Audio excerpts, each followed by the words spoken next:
Hey, welcome to Let's Unravel, and I'm your friend Christina. Hot take. The Summer I Turned Pretty, the series on Amazon Prime, or The Summer I Turned Pretty, the book series. You have to pick one. Let me know your thoughts in the comments down below, and I'll let you know my thoughts at the end of this episode. Thanks for stopping by. Whether you're a new listener or a friend of the show, I just wanted to say welcome. So we have some more exciting new things coming your way very soon. We're having new topics, we're having potential new guests, and many more things on the horizon. And you are not going to want to miss a thing. So make sure you are subscribed to us at Let's Unravel Pod on YouTube, and make sure you're following along on Spotify and Apple. I will let you know on Spotify, you can cast your vote on whatever our hot take is of the week. There is a poll right over on Spotify. Don't miss it. The way to find it is you press more under the show notes, you scroll all the way down to the bottom, and there is the poll. Cast your vote and let us know which way the hot take goes. Because after all, my opinions are great, but your thoughts are the ones that count. So I have one quick announcement. Last week, we talked all about focus, dreams, purpose, and Gilmore Girls. And I will let you know, I actually messed up one of the facts about Rory Gilmore. I said she didn't get into Harvard when actually she did get into Harvard, which is awesome because if you want to go back to last week's episode, episode 14, once you're done listening to this episode, and you can see how I messed up that fact about Rory not getting into Harvard when in fact she did get into Harvard, which actually makes the whole point of what I was saying so much better. Because when it came down to her dreams and her purpose, and she thought her dream was that she wanted to go to Harvard and instead decided to go to Yale, which just goes back to the fact that dreams evolve over time. What you think that you want at a certain age, whether you're a kid like Rory and she was dreaming about going to Harvard, or whether you're an adult and things evolve and you realize, hey, maybe Yale is the place for me. So thank you for bearing with me on that front. And now moving into our favorite topic here at Let's Unravel, win of the week. So the win this week is tied directly into the topic of this show. We are introducing a new segment on Let's Unravel today, and I'm really excited about this. So let's move into our topic of the week. What are we unraveling today? Let's unravel the pop culture report. So this is our win of the week. This is our topic of the week. It's the pop culture report. So this is something where we talk about pop culture. We talk about pop culture a little bit in each episode. We're talking about whether new movies, TV shows, or maybe some trending topics. And so for this week, what I'd like to start doing is introducing a new series. And it's called, like I said, the Pop Culture Report. It's either going to be in the beginning or the end of the month, depending upon how,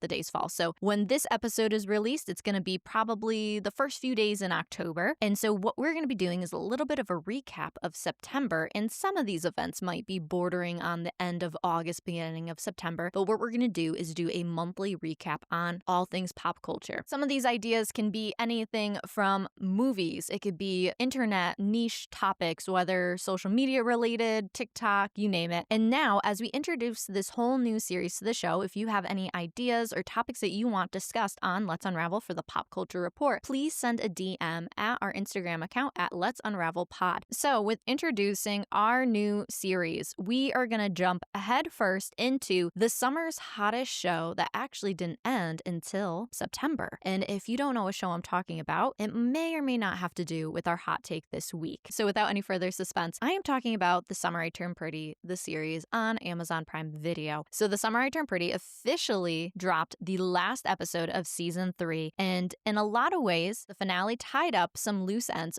but it actually left some bigger questions still unresolved, to the point they announced that they are going to be having The Summer I Turned Pretty, the movie. The author behind the whole series of The Summer I Turned Pretty is Jenny Han. Something that I think is so unique about this show is really the whole way the show has been marketed. And really, it comes from the mastermind of Jenny Han. She has been so involved in this project. And she's written a variety of other books. She's had other projects developed as well. One of the first projects that we see from her, she's a well-known author. She had written a series called To All the Boys I Loved Before. That got turned into a 3-movie franchise on Netflix. And within that movie series, there was another character that ended up getting their own spin-off show called XO Kitty. So we see that Jenny Han has actually done a variety of movies and now slowly done a spin-off series as well. What's really unique with The Summer I Turned Pretty is this whole show. The reason why people can't stop talking about it, why it really has this chokehold on society right now in pop culture today, is all due to Jenny Han, because she's the one that has meticulously mapped out everything. She was the one that really saw and wanted to have Taylor Swift's music involved in this show. She has really gone to the bat for this show. She has been really this quote unquote mastermind of building out different Easter eggs that people could find along the way. And you can really see that in this third season. It's the way that she marketed the whole show. When you first see season 1 to where we are in season 3, it's almost like she really can see the power that all this marketing does in order to put this show out. I think one of the reasons why it's so popular and another reason why people either love it or hate it, it's very present to what is going on in culture today. And by going on in culture today, I'm talking about music. A variety of the music catalog is a lot of hit songs, like whether they're on the top 100 song list or whatever the case may be. So in my opinion, what she has done with The Summer I've Turned Pretty is she has turned this show into really a time capsule piece. And the reason why I'm saying it's a time capsule piece is because what she's done is she has incorporated so many trending things, whether like TikTok dances. I mean, you even see that in this past season where she was having some of the girls try to learn a TikTok dance and all these different things with this show is it's become this sign of the times where we're able to see that just like with previous shows at different points in time. So like a perfect example is if we look at the show One Tree Hill. One Tree Hill was such a great show, but the reason why I think it was so great was because it really was like a sign of the time of the early 2000s. And so when the show first came out, it was around like 2003, give or take. What you can see is so much of that show really reflects the early 2000s. I mean, even down to the fact that Chad Michael Murray is the lead actor in One Tree Hill. I mean, if Chad Michael Murray doesn't scream early 2000s, I don't know what does. And so when we look at The Summer I Turned Pretty, what they've done here is they've really focused in on what life is like in 2025, all the way to when the show first aired in 2022. When people go back to watch the show, it's going to be like a time capsule piece where you go back and all of a sudden it's like, oh, these were the things that were trending at this point in time. And that is something that I think the show captures so well. Now, the marketing of it is so ingenious. And I think the reason why the marketing is so good is I've noticed that The Summer I Turned Pretty has consistently used this content creator, and his name is Reese. And so his handle on TikTok is called Reese with a movie camera. He blew up. I believe it was around 2020, around COVID. So he blew up on TikTok. And what's been really cool with his content is he has taken viewers behind the screen onto some of these different movie sets. And so some of these projects that he has helped market has been like The Summer I Turned Pretty. He's done it on this season. He's done it on previous seasons. He had helped with the whole marketing campaign for Superman, the most recent Superman that came out in July. And then he also helped on previous projects like the new Hunger Games movie, Ballad of Songbirds and Snakes. And so what's been really unique is he knows what viewers want to see. He knows the different trends. It's almost like he knows what we want before we know what we want. And so in the marketing of this show, even when there was like a whole gap year where we didn't get any new episodes last season, and there could be this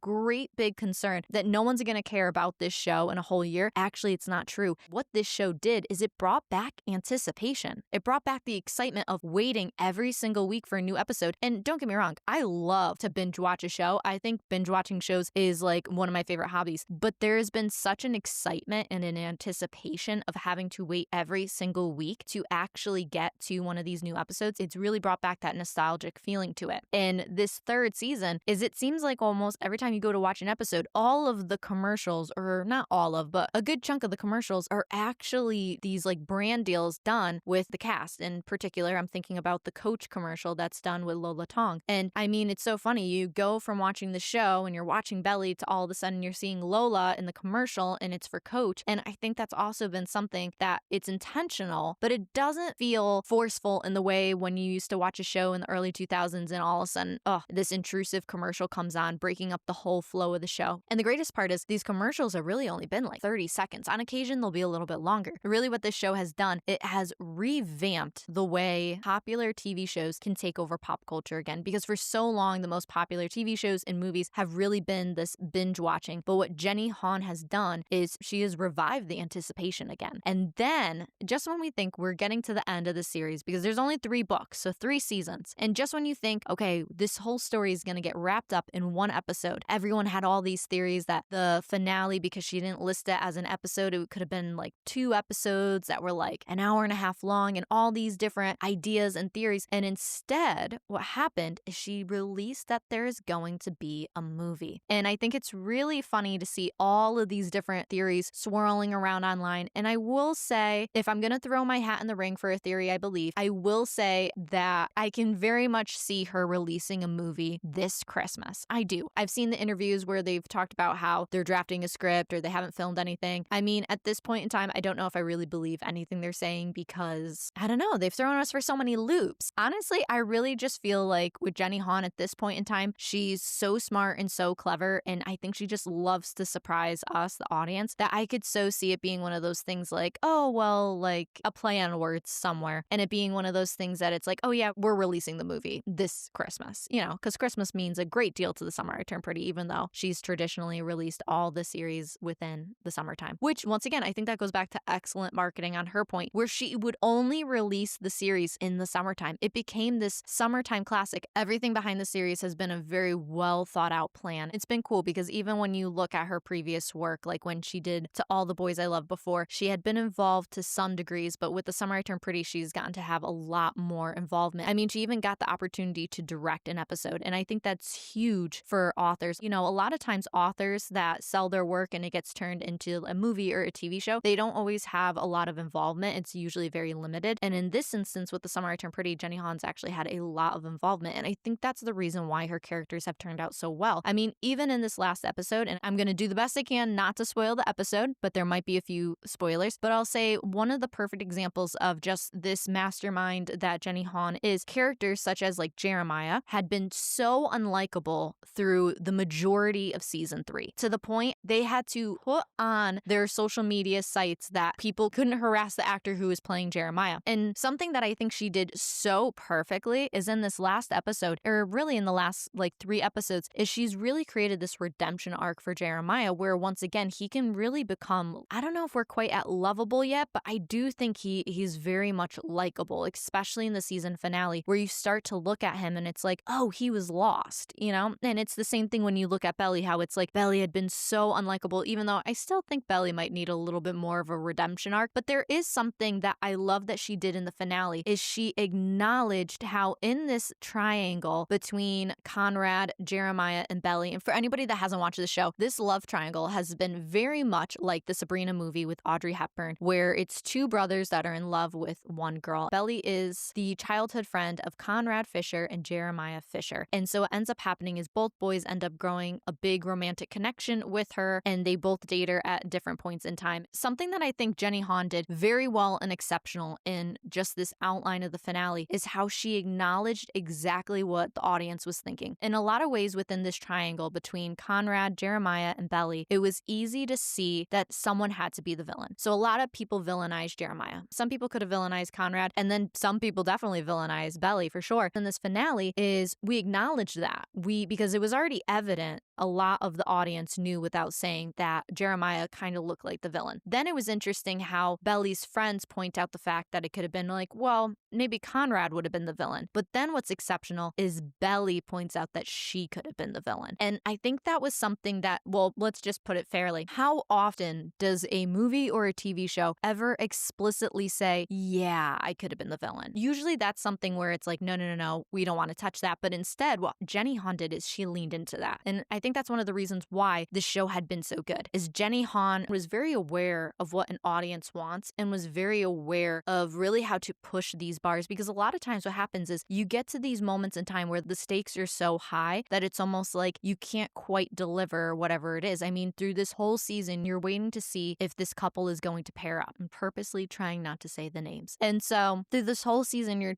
desperately trying to see how this couple is going to couple up. And if they're going to do it, how is it going to happen? And yet somehow Jenny Han pulls it off, and she does it in this way where, as high as the stakes are, she's able to make these people very likable. And just when you think there's no way that someone can quite obtain it, once again, they pull it off. And that has to do with the writing. I mean, even looking at Jeremiah, he had been so villainized and had gotten relentlessly mocked all about how he had wanted a particular cake in the show. And it's only going to make sense if you had watched the show. But really what ended up happening was it was breadcrumbs to lead us along to this realization that his desire was he wanted to be a chef or a cook or whatever you want to call it. He had this vast interest in food. And this was something that I think was so well done that, once again, it was out of of context, it sounded absurd. And then finally you got to the finale and you're like, oh my God, this actually makes sense. He wasn't absurd. This was his interest. And that was something that was done so well. You look at such characters such as Taylor, and she's had so much growth because you look at her in comparison to the book. And a lot of times in the book, it's like,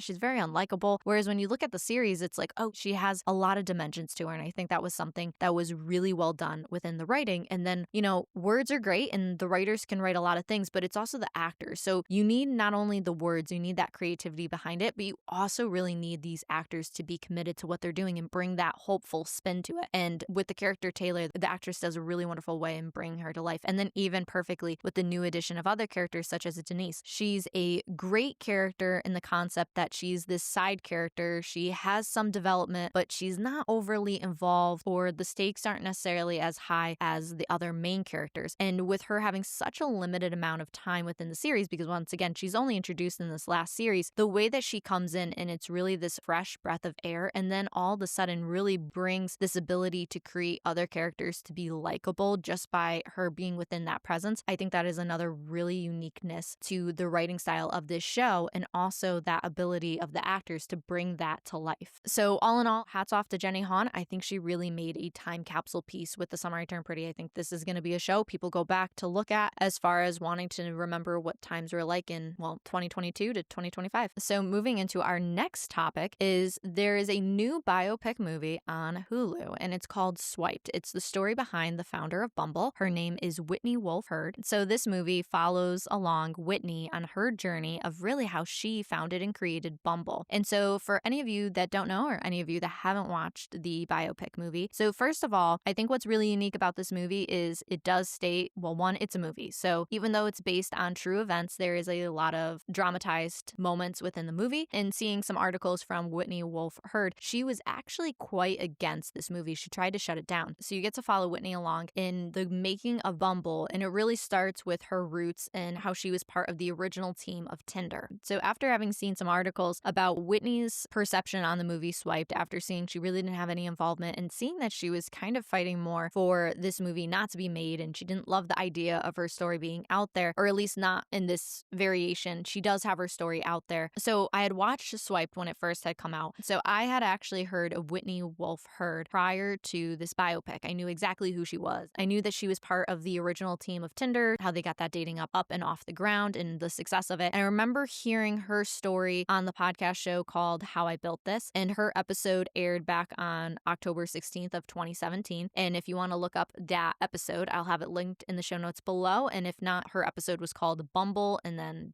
Whitney Wolfe. I remember when I had first listened to her story, and it was really unique to hear her whole perspective on how she had started at Tinder and just what the culture of that company was like. And then how her experience from working at Tinder really projected her and propelled her to move into the creation of Bumble. And one of the most unique things about Bumble, and I remember her even mentioning this on How I Built This, was how she would go to college campuses and she would get people excited on the college campuses to propel the momentum of Bumble. And that was really cool. And what was so unique about Bumble that no other dating app was doing was the whole concept was ladies make the first move, which of course anybody in society knows that was a complete flip on really the society norms, gender roles, all these different things. But I also think it brought a lot of intentionality to why Bumble was so successful, because Bumble was really seen as that relationship dating app, whereas other apps such as Tinder didn't have this. Because I remember even being in high school, and when Tinder had gotten popular, you knew what Tinder was. You knew what the intentions of Tinder was as well. It was very easy to see, like it wasn't hard. But Bumble was one of those apps where it's like, no, I'm looking for a serious relationship. That is why I'm using Bumble. And that was something that was revolutionary with this whole app and everything. So if you're curious to hear her story,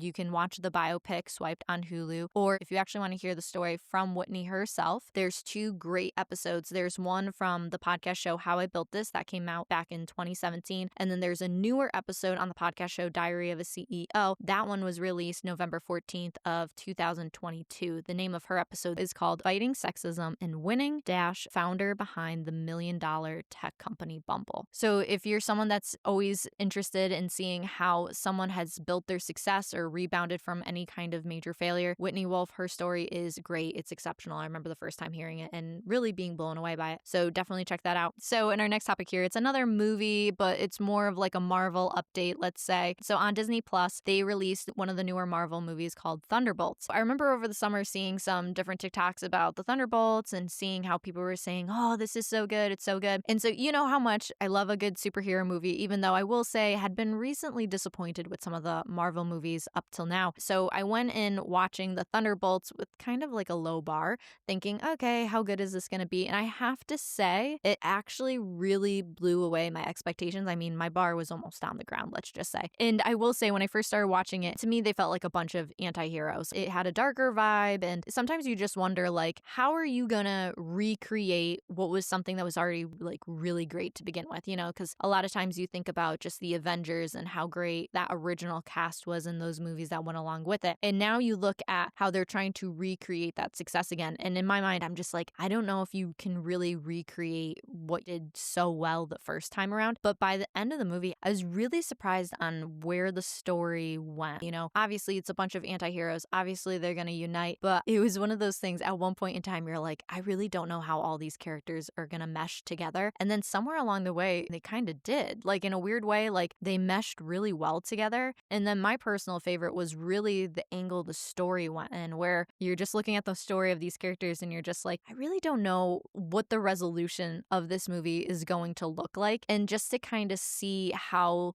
the characters evolved and seeing how they came together, and they really kind of made like this magic happen. And it was really, when you looked at the first few Avenger movies, you know, you're thinking like the Tony Stark, the Captain America, the Black Widow, and all these different characters come together. And there was really like this dynamic magic that happened. It was really interesting to see kind of how that dynamic magic happened again. And it was really through the conflict that they faced. Now, obviously, I'm trying not to give too much of the plot away. I think my favorite part of the whole outline of the Thunderbolts was obviously you get to see this new group of heroes really come together in this dynamic way. But what was also really neat is getting to see what the villain of this movie was like as well, because it wasn't as distinct as maybe some of the other movies are, where it's like, oh, it's this absolute evil thing. And instead, it really brought in this whole new layer of storytelling. And so I thought that was something that was really unique with this individual story. And it'll be really interesting to see how Marvel will eventually build upon this story, because obviously they're going to do a whole new wave of Avengers. So it'll be interesting to see how this storyline actually plays out in a grander sense. So our next topic is we're going to move into some TikTok topics. So what has been really interesting, and maybe this is just like a niche thing that has popped up on my For You page, and I don't know how I got graced with this. So anybody that knows the actor KJ Apa, he was Archie from the show Riverdale. He created his own fictional character. Now, he has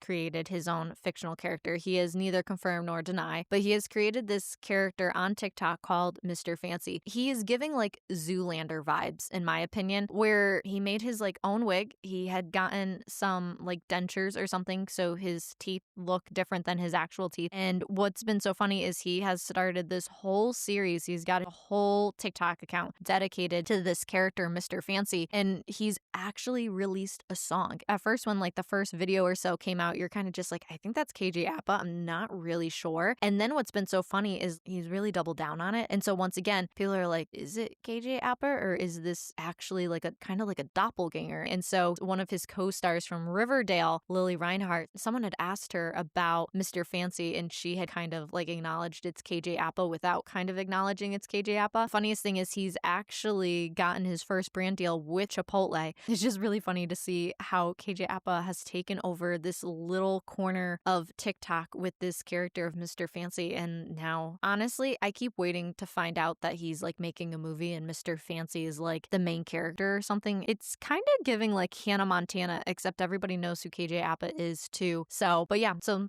let me know if you have any thoughts on Mr. Fancy. If you've seen Mr. Fancy, drop some comments down below. This next topic from TikTok that I think is hilarious. Has anybody heard about the Anthropologie rock collection? So this trend was created by Phoebe Adams. What she did is she went out, she got a rock from her backyard, cleaned it up, wrapped it up in like some paper, like as if she bought it from Anthropologie. So what she did is she was sitting down unboxing this rock, and she's like, oh, babe, to her boyfriend, and says, check out this new decor piece I got from Anthropologie. And it's a rock. And she goes, isn't it just like the most beautiful thing? I mean, her boyfriend really was buying it. And if I have a clip, I'm going to roll a clip. Oh my God, Dan, come here. My rock came in. Your what? My rock. For our entryway table. Oh my God, I'm so excited. What was that? A rock from Anthropologie for our entryway table. You bought a rock. Oh my God, it's perfect. Wait, It's a rock. Wait, how much was it? Wait, you bought this? What do you mean I bought this? This is like the cutest rock ever. It's gonna sit on our entryway table. It's just how much? It's not just a rock. It's a one-of-a-kind rock that they found in the ground. That's where rocks come from. They literally found this in the ground, and there's no rock like this. Because every rock is different. Wait, how much did you spend on the rock? It wasn't that expensive, honestly. It was on sale. It was $150. Oh my gosh. You spent $150 on a rock. Wait. I can go find you 1,000,000 rocks. No, this is actually a special rock from Anthropologie, and I'll show you how cute it is. I don't know. We're not doing all this. Look at this rock. Oh my God, I can't. It just looks. Oh my God, that's so cute. No, it's not. It just looks like a rock. So yeah, he seemed like he was really convinced by it. But what was even better is other girls started doing it to their boyfriends and husbands on how they had bought a rock from Anthropologie, to the point Anthropologie has now gotten in on the joke. They have created their own rock collection, and it's like set up in their store. So let's roll a clip of that here.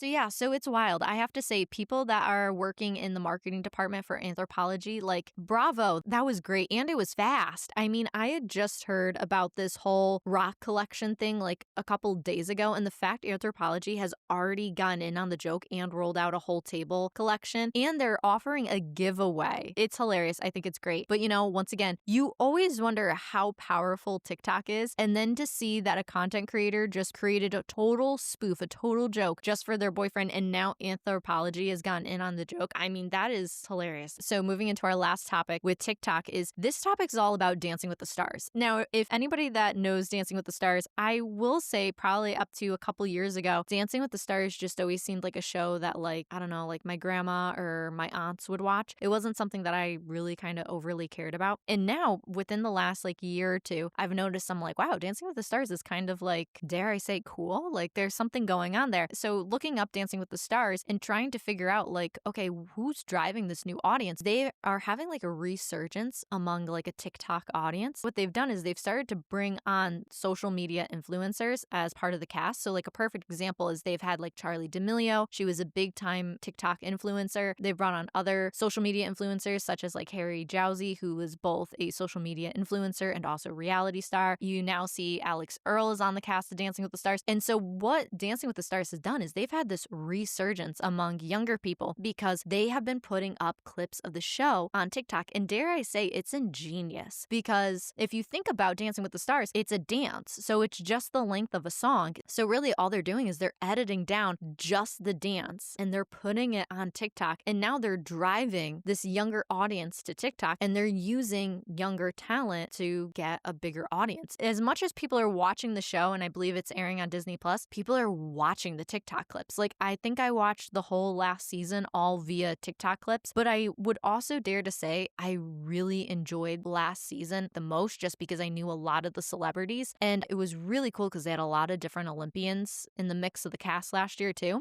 But what's cool about this season is they have Robert Irwin as part of the cast. And so anyone who doesn't know who Robert Irwin is, he is the son of Steve Irwin. A lot of times you are aware of some of these celebrities or some of these people, and now putting them on Dancing with the Stars, you get to see a whole different side of their personality. So it's been really cool to see how Robert Irwin is now part of that cast. And then there's a bunch of other people that, you know, familiar faces that you're like, oh, this is really cool. So now Dancing with the Stars has kicked off their latest season. And I have to say, they always have a lot of like drama, like in a way you wouldn't necessarily anticipate. So it's always kind of exciting to see what's going on behind the scenes there as well. But yeah, so they've kicked off their newest season. So you can catch their clips on TikTok or you can watch it on Disney Plus. So moving into our next topic, YouTube series. So I have have recently seen there's this whole new YouTube channel called Celebrity Substitute. This is a really cool concept. The guy that hosts this show, it's called Celebrity Substitute. That's the name of the channel. But what they do particularly is they go into schools, and so they'll have teachers that volunteer their classes. And what they're doing is they're getting celebrities that are in the process of promoting different projects. They're having actors, they're having musicians, they're having all different types of people. They're coming in, and it's cool because these actors or these musicians, I've seen a couple with musicians where they'll come in and they're teaching them one of their like hit songs. For example, there's the musician Role Model. He comes in and he's teaching one of his hit songs. And it's really cool because a lot of times like these songs could be explicit, or maybe there's certain content that's not appropriate for children. And so what they do is they rewrite the song, but they'll keep the beat of the song the same, but the words will change. What's also happening is the teachers of these classrooms get to kind of be like Big Brother. So they're watching through cameras, they're getting to see. And what's happening is the teachers are grading the celebrities on how good of a substitute they are. And then sometimes at the end of the episodes, the kids will also grade how well the celebrity substitute did. These kids are on the younger side, so like they have no filter. It's awesome. They're hilarious. But my favorite part is at the end of the episode is Amazon sponsors the whole video. So they end up fulfilling the teacher's wish list. And it's cool to see how Amazon is giving back to teachers and the community around. Now, for our last topic of the pop culture report, we are going into music updates. So there's two musicians I want to talk about in particular. So the first one's going to be Justin Bieber, and the second one's going to be Hayley Williams. So Justin Bieber, in less than like 4 months, he has released 2 albums. So the first album he released was Swag, and that was back in July. And now he's released a second album called Swag 2, or Swag II, because it's the Roman numeral 2. And that was released back at the beginning of September. And you've heard in the news in the past how he has sold his music catalog, so he didn't really own any of the rights or wasn't really benefiting off any of his music anymore because he had sold his catalog. And so now what's so special with these 2 albums is he owns the masters to both of these albums, and he's gotten to have the creative control of creating these albums as well. And I think that's something that you can really see and tell within these albums. You see everything from the visual component of the photos and the photo shoots, the way that he's marketed the album. And what's been really unique, I think my personal favorite, is just seeing the way that he's written some of these songs. You know, some of the more popular songs off of his album Swag, the first one, was Walk Away. And I think that was a great visualization of just his relationship with his wife, Hailey Bieber. And then you get to see again in his song Daisies. And you finally get to see a side of Justin that's always kind of been like watered down. What we're seeing because of having these 2 albums released back to back, you really get to see how much creativity he really has, where now because of having the creative control, he gets to really put out the music the way that he wants to put out. And honestly, I think one of the coolest things about Swag, the first album that was released in July, was when he does the little monologues or the speaking between tracks. And this is the closest way of getting to actually know Justin Bieber is through his art. When you look at these albums and just the way that some of these tracks will just be him talking or explaining things, is you are getting to see a side of Justin that we've never gotten to see before. You know, we've all gotten to see him grow up in the limelight. We've all heard different controversies about him and gotten to see so many different phases of life. But this is a moment in where he has true creative control. And he's really at that moment in life where he's ready to just share what he has. And it doesn't seem as though he really kind of cares about the criticism of it. It's really more the like, no, I've worked really hard to get to this point, and now this is what I want to put out. And I think that is something that has been really special to watch in this whole journey. And even moving into his second album, Swag 2, it's funny because I didn't even realize Swag 2 had been released until I was randomly on like TikTok or Instagram and someone had used a song. And I remember hearing it and being like, I don't remember hearing this Justin Bieber song. And then to find out it was actually off a new album that was released. And one of my favorite songs off of that album is called Mother and You. And it's really this beautiful expression that you can see of how fatherhood has made this big impression on him. So moving into the second artist I wanted to talk about, her name is Hayley Williams. Now, Hayley Williams is one of those individuals that I believe if you don't know her, you just may not know her name. But for anyone that doesn't know, Hayley Williams is the lead singer of Paramore. She has the songwriting credits for songs like Ain't It Fun, Decode, Misery Business, All I Wanted, All We Know, and these are some of Paramore's popular songs. But what she's done is she has self-released the album Ego Death at a Bachelorette Party. And so she's done it through her own independent imprint, Post Atlantic. So this is really cool because she has always been tied to a record label. So this is really exciting where she's actually self-released, gotten to put all this work out. And something that I really love is I love her style of music where it's very raw. I really like the mixture. It's kind of like this pop punk rock, this type of feel to it. One of her songs that I really loved was this song called Parachute. And she has these 2 lines in that song that go like this. It says, I thought you were going to catch me. I never stopped falling for you. And so something that I always love to highlight or really take notice of is when artists get the opportunity to really own their own work per se. These are great examples like Justin Bieber and just being able to own his own masters, even Hayley Williams getting to self-release this album, because as artists,